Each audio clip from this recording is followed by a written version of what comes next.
voulaient que nous devenions des bénis, oui, pour des thèmes qu'ils ont empruntés les uns à l'opposition, les autres au milieu les plus réactionnaires des groupes néocolonialistes qui nous entourent, dans les chancelleries, dans certains gouvernements qui reprochent à notre président ses accointances avec la Chine. Nous savons un peu à quoi nous en tenir, hein. Nous savons qu'il y a du copier-coller dans ce qu'ils disent par rapport à ce que les adversaires du régime du président Kabila racontent. Il n'y a rien de nouveau dans ce qu'ils disent.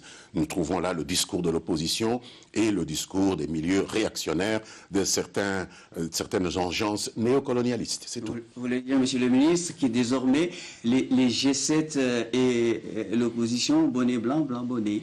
Oui, il y a eu beaucoup de similitudes, pour pas dire un jumelage entre les thèmes qu'ils défendaient et les propos de l'opposition. La preuve, c'est que vous avez certainement entendu un leader de l'opposition féliciter publiquement le G7.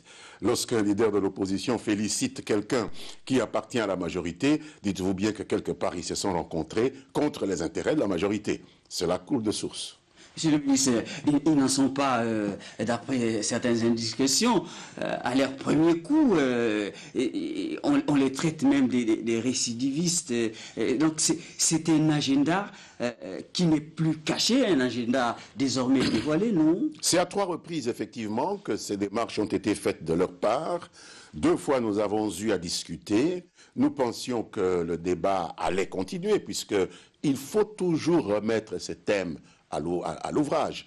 Il faut toujours exposer les idées que l'on a et les soumettre au feu de la critique et de l'autocritique. Malheureusement, pour le 3e round, ils se sont défilés et il a fallu absolument que nous apportions une conclusion à ce débat parce que ça a été trop, ça a trop duré. Monsieur le ministre, c'est quand même à regarder ces gens, on va dire c'est des gros poissons, ce qui la majorité présidentielle n'en prend pas un coup.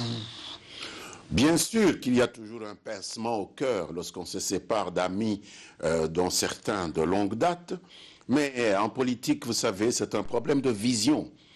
Et il est clair que même dans l'opposition, il y a des personnes extrêmement respectables, des gens avec qui nous avons fait un bon nombre de chemins et qui, du jour au lendemain, se sont avérés partager d'autres idées. On se sépare sans rancune. On est tous au service du pays, mais là, il n'y avait plus communauté d'idées au service d'une même vision. Il y a eu des propos calomnieux, vous savez, la diffamation, les imputations dommageables contre le chef de notre famille politique ne pouvaient pas être banalisées. Monsieur le ministre, bon, on dit qu'ils sont des animaux politiques, qui sont pas nés de la dernière pluie. Face à eux, est-ce que l'autorité morale de la majorité présidentielle ne se trouve pas être ébranlée? Lui qui non plus n'est pas né de la dernière pluie. C'est un problème d'arithmétique, cher ami. Vous savez, nous avons plus d'une centaine de partis politiques. Ils sont 7. Faites le compte vous-même. Quantité négligeable. Nous avons plus de 380 à 400 députés nationaux. Ils sont une 50aine. Faites le compte. Donc, je pense qu'arithmétiquement, politiquement, c'est comme ça que les choses s'évaluent en démocratie. Monsieur le ministre, certains observateurs, peut-être avec raison, estiment que ces gens se sont surestimés, ayant été instrumentalisés à Kinshasa par certaines chancelleries qui seraient le relais d'une partie de la communauté internationale. Est-ce que vous partagez cette thèse? Je ne suis pas loin de partager cette thèse, surtout lorsque j'ai entendu un porte-parole de la mission onusienne prendre position pour eux avant les décisions que nous avons prises de constater qu'ils s'étaient auto-exclus, se félicitant même des propos calomnieux qu'ils avaient répandus dans l'opinion contre notre président, y voyant la preuve qu'il y avait la démocratie. Sincèrement, nous ne voyons pas en quoi le fait de calomnier un président est un exercice démocratique. C'est un manque plutôt de respect vis-à-vis de l'opinion publique. Raconter des mensonges à l'opinion n'a jamais été une preuve de bonne santé démocratique. La démocratie veut que l'on respecte l'opinion du peuple, que l'on dise la vérité au peuple. Lorsque le président n'a pas attenté à la Constitution, n'a pas dit qu'il veut violer la Constitution, il ne faut pas dire que le président attente à la Constitution, viole la Constitution pour faire plaisir à ses adversaires. Ça n'a rien de démocratique. Au contraire, c'est une politique au ras des pâquerettes. C'est le degré zéro de la médiocrité politique. Vous voulez dire que le groupe des 7 fait les mêmes procès d'intention au chef de l'État? Pour l'opposition, des procès d'intention au président ou à notre famille politique, c'est de bonne guerre. Ce sont des gens de l'opposition. Ce que nous perdons, ils le gagnent. Ce qu'ils perdent, nous le gagnons. Mais quelqu'un qui dit être avec le président ne peut pas jouer ce jeu-là. Puisque là, à ce moment-là, ils traversent tout simplement la rue et tout ce que nous leur avons demandé, c'est d'aller là où ils estiment se sentir peut-être mieux à l'aise. Dans l'opposition ou je ne sais où, créer une autre formation politique qui n'est pas la nôtre. Monsieur le ministre, vous, au sein de la majorité présidentielle, vous craignez pas que ces gens aient vendu la mèche, où ils vont vendre la mèche? Ils ont quand même été depuis des lustres au cœur de l'action au sein de la majorité présidentielle. Cher ami, nous n'aurions ces craintes que si et seulement si nous, dans la majorité présidentielle, n'étions occupés qu'à ourdir je ne sais quel complot, je ne sais quel crime contre la République, de sorte que nos complices nous quittant vont aller nous dénoncer. Tel n'est pas le cas. Nous travaillons pour le bien de la nation. Je ne vois pas exactement ce qu'ils iraient dire aux gens que nous aurions fait ensemble contre les intérêts de ce pays. Vous ne leur répétez pas, quelque part, une intention de nuire, étant donné désormais leur posture, on va dire, sulfureuse, non? Il y avait une intention de nuire dans la mesure où ils ont été récupérés par ceux qui souhaiteraient être à notre place, qui souhaiteraient le pouvoir qu'ils n'ont pas. Alors que eux, avec nous, nous partagions le pouvoir. Il y a des gens qui ne sont pas au pouvoir, qui sont dans l'opposition. Il y a des gens qui ont intérêt à ce que nous puissions échouer parce que nous n'avons pas servi leurs intérêts, ces fameuses chancelleries qui nous reprochent notamment les contrats chinois, qui les ont récupérés, qui les ont manipulés. Donc ils sont partis dans ce camp-là. C'est une faiblesse d'esprit.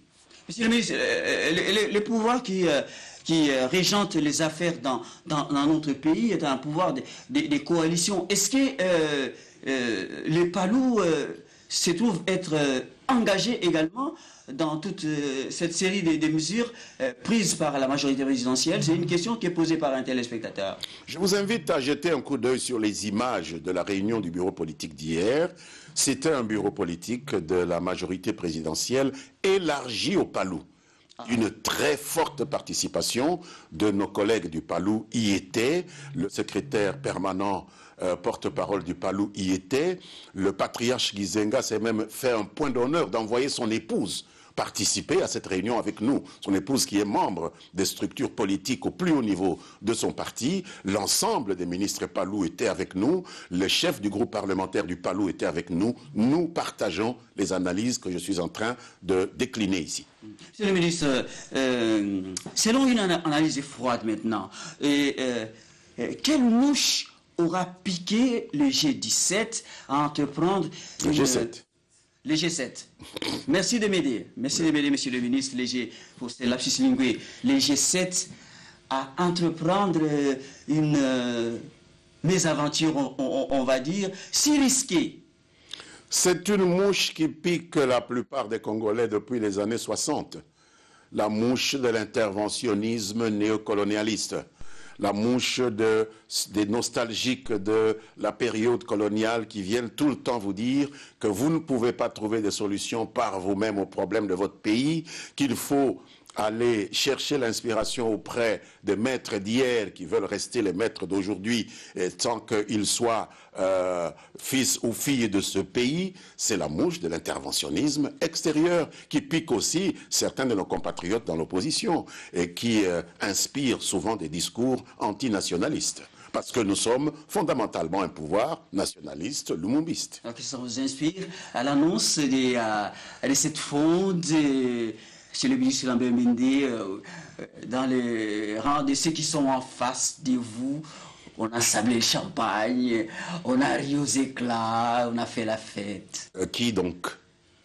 Ben, ceux qui sont en face de vous. C'est-à-dire l'opposition? Ben, bien entendu. Bien sûr que c'est pourquoi je dis, rappelez-vous que Angeli, au cours de ce meeting, on a félicité le groupe des 7. C'est très étonnant. C'est assez inhabituel qu'un opposant félicite des gens qui sont au pouvoir, qu'il combat. Donc c'est qu'il y a une alliance objective entre eux et ce fameux groupe de 7, mais je pense que c'est une victoire à la Pyrrhus, parce que le fait que les 7 soient partis ne fait pas de l'opposition, même s'ils rejoignaient l'opposition, il ne ferait pas de l'opposition une majorité. Nous sommes une centaine de partis derrière Joseph Kabila, 7 qui partent, ce n'est pas significatif. Nous sommes plus de 380 députés derrière Joseph Kabila, une cinquantaine qui part, et encore, il y a des questionnements. Vous avez vu vous-même plusieurs députés de leur parti prendre fait et cause pour la majorité présidentielle, c'est-à-dire qu'ils vont en perdre plus que la moitié. Ça n'est pas le vent qui va changer la donne au niveau du Parlement.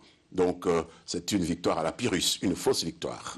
Les MSR, dont se trouve être l'autorité morale, l'ex, désormais, conseiller spécial du chef de l'État en matière de sécurité, lui apporte tout son soutien. Vous dites quoi? Ah oui, avec 26 députés, bon, nous en avons 380. Analysez vous-même, je ne voudrais pas me transformer en professeur d'arithmétique. 26 députés sur 380. En revanche, Kyungu Koumanza, désavoué par son parti. Et par pratiquement l'ensemble des députés, par même la ministre qu'il a au gouvernement, c'est extrêmement clair que ce sont des initiatives, pour la plupart, tout à fait personnelles, qui n'engageaient pas les partis. Nous sommes intéressés par la position des partis politiques, pas par la position d'individus qui se confondent avec leur parti. C'est une façon de faire fonctionner la démocratie qui n'a plus sa place dans un système comme le nôtre. Attendez, monsieur le ministre Lambert Mende, au sein de la majorité présidentielle, vous ne redoutez pas le fait que ces gens vont aller ouvrir d'autres fronts? Mais nous avons déjà... comme ça des enjeux de taille à venir. Nous avons un front autrement plus redoutable de l'opposition. C'est une lutte démocratique. Je ne sais pas s'il n'y avait pas ce front. Comment parlerions-nous de démocratie dans notre pays? C'est important qu'il y ait ces fronts, puisque le débat d'idées se clarifie. Mais il ne faut pas venir dans nos rangs pour nous combattre. Il ne faut pas venir nous poignarder derrière, alors que nous avons un combat loyal vis-à-vis de l'opposition. Et donc, je pense que c'est une clarification qui, à mon avis, est tout à fait profitable au jeu démocratique. Ça veut dire quoi? Vous entendez parler comme ça? Il y avait des taupes au sein de la majorité présidentielle et il y en a encore. Tirez les conclusions que vous voulez tirer, mais en tous les cas, ces personnes qui étaient avec nous jusqu'à hier, manifestement, n'étaient pas avec nous. Et donc, nous étions dans une situation extrêmement dangereuse. Maintenant, les choses sont un peu plus claires. Nous savons maintenant consolider notre action. Nous savons maintenant cibler notre action sur le devant et avoir cette lutte tout à fait loyale, cette lutte de face avec nos compatriotes de l'opposition, qui est une lutte d'idées et pas une lutte sournoise où on vient le jour vous dire qu'on est avec vous et la nuit on vient vous grignoter par derrière. Est-ce que vous partagez l'interrogation d'un téléspectateur selon laquelle que ces gens auraient, moi je prends avec des gants, des ambitions électoralistes, présidentielles? Tout Congolais a le droit d'avoir une ambition électoraliste, quelle qu'elle soit. C'est tout à fait normal. On ne peut pas leur faire ce reproche. Tout Congolais a le droit d'aspirer à devenir président, député ou je ne sais quoi. Encore faut-il utiliser des moyens qui soient loyaux, acceptables. Des moyens qui soient conformes à la morale politique. C'est tout ce que nous demandons. Qu'en sera-t-il désormais de la cohésion au sein de la majorité présidentielle au regard du respect de votre charte? Je pense que la cohésion au sein de notre majorité avec ses alliés en sort renforcée. Parce que c'est tous ensemble que nous avons étudié ces propos de nos partenaires, c'est tous ensemble que nous les avons trouvés inacceptables, c'est tous ensemble que nous les avons dénoncés, c'est ainsi que désespérés devant ce mur d'un rein que nous avons érigé face à leur déloyauté, ils ont quitté la salle hier d'eux-mêmes sans que personne ne les chasse. Nous avons dû simplement constater qu'ils s'étaient auto-exclus. Nous n'avons pas eu à exercer cette dialectique que nous pensions pouvoir exercer. C'est qu'il y a beaucoup plus de solidarité. Ils s'en sont rendus compte. Ils n'ont pas lézardé l'édifice et désespérés, ils sont partis. Monsieur le ministre, on peut s'attendre à un effet domino jusque dans toutes les institutions. Ces gens sont exclus des gouvernements, de la présidence de la République. Qu'en sera-t-il au niveau du Parlement et d'autres institutions de la République? Non, le Parlement, on y est par une procédure élective. Peut-être ceux qui sont au bureau du Parlement devront reconsidérer parce qu'ils y sont au titre de représentants de la majorité. À ce moment-là, la majorité qui est au Parlement va devoir se prononcer. Il faut laisser à chacun le temps de prendre ses responsabilités. Le président a pris les siennes hier. Maintenant, la majorité qui est au Parlement va prendre ses responsabilités. Laissons le temps au temps. Mais ça va se décider au niveau du bureau politique. Non, la majorité qui est au Parlement. Il y en a qui sont même au bureau politique de ces députés. Bien sûr, ils sont inspirés par le bureau politique. Ce sont des gens qui viennent des partis de la majorité qui sont au Parlement. Donc ils vont prendre des décisions. Vous serez informés. La consigne va aller dans quelle direction, dans quel sens? De tirer les conséquences du fait que des gens qui ne sont plus avec nous ne peuvent pas nous représenter. Voilà tout. Alors, monsieur le ministre, par rapport aux élections qui pointent à l'horizon, est-ce que les G17 ne va pas faire ombrage à la majorité présidentielle? Mais il est naturel que lorsque on prépare des élections, on s'attend à ce qu'il y ait des gens qui vous fassent ombrage, ne fût-ce que ceux qui sont dans l'opposition. Pourquoi voulez-vous que le fait... Pourquoi voulez-vous que le fait qu'il y ait des gens qui aient été avec nous nous fassent ombrage après avoir quitté notre famille politique puisse nous étonner ou que nous puissions dramatiser cela? C'est ça le jeu démocratique. Sinon, il n'aurait aucun piquant, ce jeu. Monsieur le ministre, alors, on va assister dans les jours qui viennent à une recomposition de la majorité présidentielle. Non, la majorité présidentielle, elle est là. Il y a des gens qui ont fait leur valise, disons-le, pour partir de la majorité présidentielle. Ça n'a pas été l'ouragan qu'ils ont essayé de préparer. Ils ont commencé à 7 il y a plus d'une année qu'il y a eu ces discussions.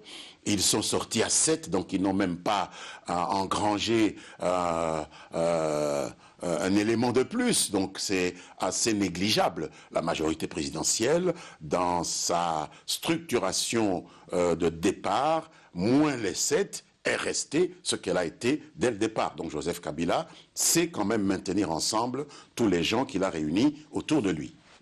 Alors, à l'ère du dialogue, qui est les thèmes chéris du président de la République, son cheval de bataille, qu'en sera-t-il désormais de ces dialogues par rapport à cette mésaventure du G7?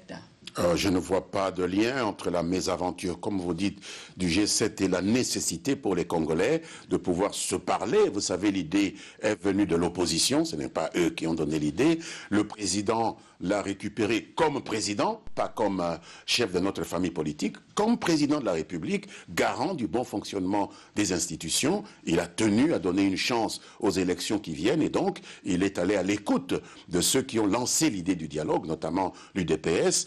Bon, Caen, bonjour, mal jour, l'idée fait son chemin. Nous espérons que nous arriverons un jour à dialoguer. Parce que sans dialogue, il n'est pas possible d'arriver à stabiliser une situation politique dans un pays comme le nôtre. Et je peux prendre l'exemple d'un pays que beaucoup de donneurs de leçons nous ont brandi au visage comme un exemple de démocratie en Afrique, le Burkina Faso, où on a vu des gens venir ici nous donner des stages de démocratie. Où en sommes-nous aujourd'hui? Ils en sont à un coup d'État. Ils sont en train de faire un coup d'État, monsieur. Ceux qui voulaient être les professeurs de démocratie en Afrique. Pourtant, au Congo, nous en sommes à chercher un dialogue. Je pense qu'il n'y a que ça. Si les Burkinabés avaient fait comme Joseph Kabila, il n'y aurait pas tous ces soubresauts aujourd'hui, des gens encore dans la rue, des militaires qui prennent en otage un chef d'État et un Premier ministre. C'est ridicule. Je pense que les Congolais ne connaissent pas la chance qu'ils ont d'avoir quelqu'un d'aussi réfléchi, d'aussi mûr politiquement que Joseph Kabila, qui veut tendre la main à ses compatriotes pour dire le pays appartient à tous, parlons, trouvons des solutions aux problèmes qui sont d'abord les problèmes du Congo, entre Congolais. Et ce dialogue, Monsieur le ministre, l'UDPS par rapport aux tractations qui ont lié à l'étranger, Ibiza en Espagne, mais aussi Venise en Italie, l'UDPS vient de mettre entre parenthèses, sans pour autant fermer hermétiquement la porte de ces dialogues, arguant qu'il s'agit pour l'UDPS de recentrer, de recadrer l'action et d'aller directement à la convocation sous la médiation toujours internationale. Et je note, comme vous le dites, qu'il n'a pas fermé la porte au dialogue. Et donc pour nous, l'essentiel, c'est le dialogue, monsieur. Ce n'est pas le pré-dialogue. Le pré-dialogue était déjà terminé. Tout le reste, c'est de la gesticulation, de la posture d'auto-valorisation. Ça ne m'intéresse pas. Je ne suis pas membre de l'UDPS et ce débat-là, c'est un débat entre gens de l'UDPS. Alors, selon le secrétaire général de l'UDPS, Etienne Tshisekedi, le président de l'UDPS, dit qu'il faut aller immédiatement, directement désormais à ces dialogues sous la médiation de la communauté internationale. Le président décidera, parce que si c'était le président de l'UDPS qui pouvait en décider, on serait au dialogue. Vous vous rendez bien compte qu'il ne fait qu'émettre un vœu. Mais en réalité, la décision appartient au président qui a l'impérium, qui a la légitimité. Si le président décide de rencontrer ce vœu, eh bien ce vœu sera rencontré et nous irons au dialogue. Nous souhaitons le dialogue, nous savons à quelles conditions. Mais sans la communauté internationale, enfin la médiation internationale. Nous ne croyons pas que la communauté internationale aime le Congo plus que les Congolais. Nous pouvons parler de facilitation ou quoi, mais prétendre que la communauté internationale va régler nos problèmes à notre place, nous continuons à croire que cela est faux. Et nous nous étions rencontrés déjà avec nos amis à cet égard-là. Donc, je pense que c'est un faux débat. Bientôt, probablement, nous aurons ce dialogue. Donc, ça ne sert à rien de s'attarder sur ces problèmes qui sont des problèmes internes à l'UDPS. L'UDPS n'était pas au meeting populaire d'Injili. Je ne vous le fais pas dire. De l'opposition aurait été l'objet de diabolisation.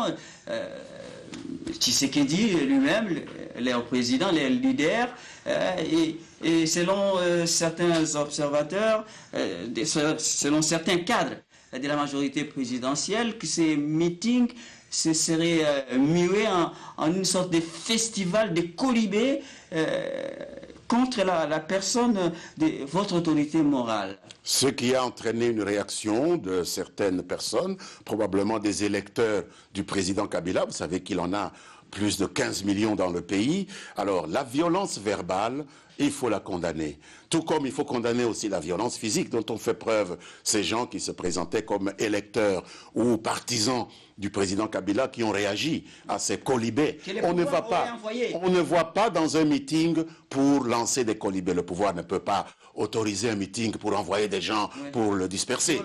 Mais les Congolais ont-ils le droit de se fâcher, oui ou non, monsieur? C'est quoi ce pays où les gens ne peuvent plus se fâcher? Quelqu'un peut se fâcher, est-ce qu'il faut que le pouvoir envoie quelqu'un pour se fâcher? Vous ne vous êtes jamais fâché? Il faut que quelqu'un vous envoie pour vous fâcher? C'est ridicule de pouvoir ridiculiser les Congolais comme ça. Ils ont le droit d'être contents, ils ont le droit de se fâcher, on n'a pas besoin d'être envoyé par quelqu'un pour ça. Cessez de mépriser,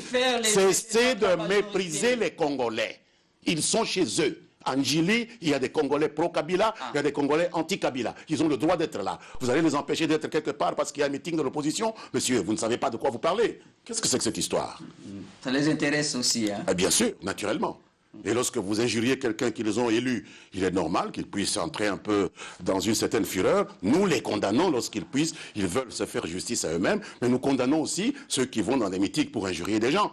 Vous avez des idées, faites-les valoir, n'insultez pas des gens. Ce n'est pas conforme à la morale politique. Voilà tout. Les bureaux des droits de l'homme, la MONUSCO, condamnent ces violences. Nous n'avons que faire de ces bureaux des droits de l'homme de la MONUSCO. Ils n'ont qu'à aller s'occuper des problèmes de défis sécuritaires que nous avons à l'Est, au lieu de se mêler de tout. Lorsque nous voulons protéger notre armée, ils se mêlent de cela. Lorsque nous voulons prendre des dispositions pour sécuriser notre peuple, ils se mêlent de cela. Ils ont même soutenu des mensonges qu'on a débités contre notre président. Nous disons non à cette tentative de mettre notre pays sous tutelle. Donc c'est niet. Je ne discute pas avec vous de cela et je rejette complètement ces critiques-là.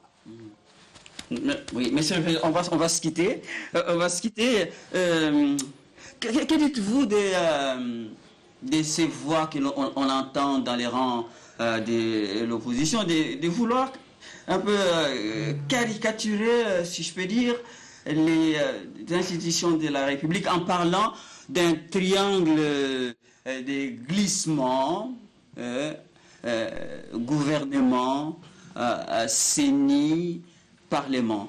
Cela veut dire qu'ils sont en train d'insulter leurs propres délégués à la CENI, leurs propres délégués au Parlement, et je pense que... Il s'ajoute même la Cour constitutionnelle. Et la Cour constitutionnelle qui n'est pas composée par le pouvoir. Vous savez de quelle manière on compose ces institutions-là. Donc ils ont pas oublié qu'ils étaient représentés dans ces institutions, ou bien ils croient que ces institutions ont pour devoir d'exécuter les desiderata de la minorité qui n'est pas au pouvoir. Pas du tout. Les institutions ne sont pas là pour faire des choses en faveur de tel ou de tel autre camp. Et on devient un homme d'État lorsqu'on accepte que les institutions fonctionnent conformément à leurs propres règles, aux règles du droit, et non pas aux desiderata de tel ou de tel autre groupe d'intérêts. Voilà ce que je peux leur dire. Alors, on termine la toute dernière question. Le G7 a fait son affaire. Le président de la République, autorité morale de la majorité présidentielle, reste maître du terrain, maître de la situation. Le président Joseph Kabila est droit dans ses bottes. Il est à la tête de la famille politique majoritaire dans ce pays, vent debout. Il n'a jamais dit à qui que ce soit qu'il allait malmener la Constitution. Il est inutile de le calomnier. L'opposition, qui n'a pas un programme à vendre aux populations, a pris cette habitude de propager de fausses informations sur cela. C'est un peu de bonne guerre. Nous ne pouvions pas accepter que dans notre famille politique, ces choses puissent se répéter. C'est pourquoi il y a eu cette réaction de sévérité vis-à-vis de nos partenaires qui se sont laissés prendre à ce petit jeu de facilité parce que manipulés par l'opposition et par les chancelleries qui ne peuvent en tout état de cause pas nous aimer mieux que nous nous aimons nous-mêmes. Voilà, Lambert Mende Omalanga, cadre de la majorité présidentielle, lui-même membre du bureau politique de la majorité présidentielle. Merci d'avoir été là, apporter ces éclairages. Merci à tous les téléspectateurs des Nouvelles Donnes. J'avais disparu, vous avez constaté du plateau des Nouvelles Donnes, loin des caméras. 6 semaines comme ça, j'étais à l'hôpital, voilà, pour ceux qui veulent savoir. J'étais entré dans le coma, 6h, 7h. Dieu a voulu me ramener à la vie pour continuer à vous servir, à me mettre toujours au service de la nation. J'ai loué le Seigneur. Merci, monsieur le ministre. Je vous souhaite une bonne convalescence. Oui, tous ceux qui m'ont soutenu, aidé d'une manière ou d'une autre.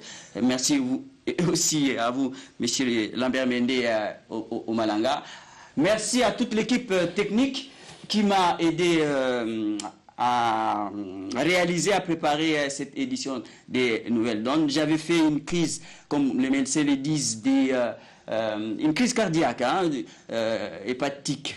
C'est bien cela, mais je suis là avec vous. Vous continuez à vous servir. Où que vous soyez, merci de nous avoir regardés avec le ministre Lambert Mende. À tous et à chacun, excellente suite de notre programme sur notre antenne et bonsoir.